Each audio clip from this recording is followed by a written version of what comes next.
Hello সবাইকে, আমরা admission test helpline থেকে প্রোগ্রামটি সঞ্চালন করছি। আমাদের আজকের আলোচনার টপিক বাংলা দ্বিতীয় পত্র এমসিকিউ সাজেশন প্রথম পর্ব one shot class SSC exam সকল বোর্ড। আমরা শুরু করছি।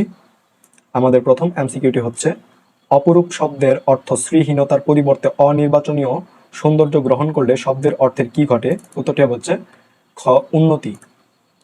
ঠোঁটকাটা বাগধারাটির অর্থ কি? উত্তরটি হচ্ছে ঘ বেহায়া। রাত শব্দের প্রতিশব্দ? উত্তরটি হচ্ছে ক রজনী। কোন নির্দেশকটি বিশেষ্য ও বিশেষণ শব্দের সঙ্গে ব্যবহৃত হয়? উত্তরটি হচ্ছে খ খানা। নিচের কোন বাক্যটিতে প্রশংসা আবেগ প্রকাশ করে?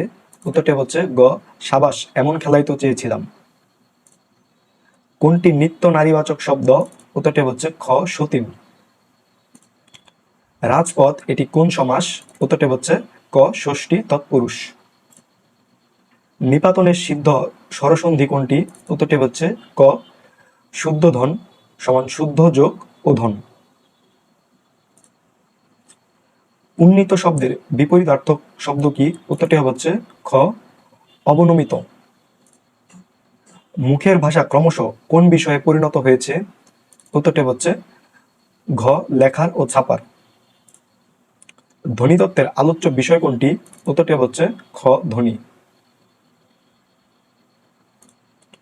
সে লিখছে আর হাসছে বাক্যে লিখছে আর হাসছে কোন বর্গ? উত্তরটি হচ্ছে ঘ ক্রিয়া বিশেষণ বর্গ। ক্রিয়া বিশেষ্যের উদাহরণ কোনটি? উত্তরটি হচ্ছে ক ভোজন। সাপেক্ষ সর্বনামের উদাহরণ কোনটি? উত্তরটি হচ্ছে ঘ যারা তারা। বিধেয় বিশেষণ রয়েছে এমন বাক্যে?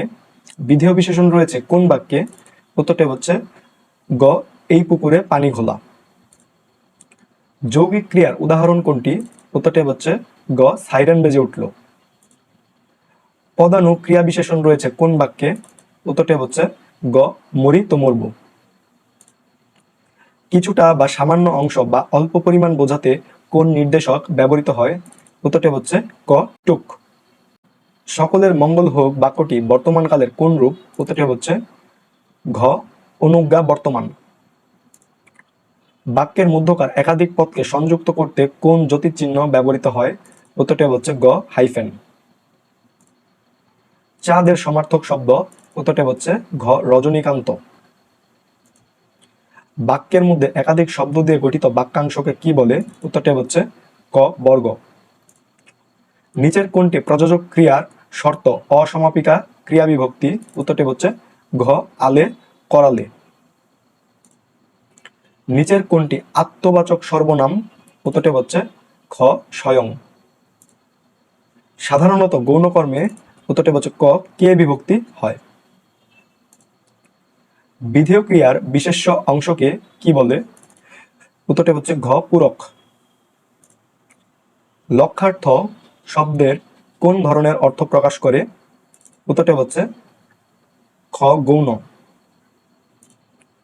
বাক্যের বিধেয় অংশে ক্রিয়া না থাকায় বিবেচনায় বাক্যকে কয়টি ভাগে ভাগ করা যায়? উত্তরটি হচ্ছে ঘ দুইটি। সরল বাক্যে অনেক সময় কোনটি অনুপস্থিত থাকে? উত্তরটি হচ্ছে ঘ ক্রিয়া। আমাদের পরবর্তী এমসিকিউ ক্লাসটি আসছে। সকলকে ধন্যবাদ।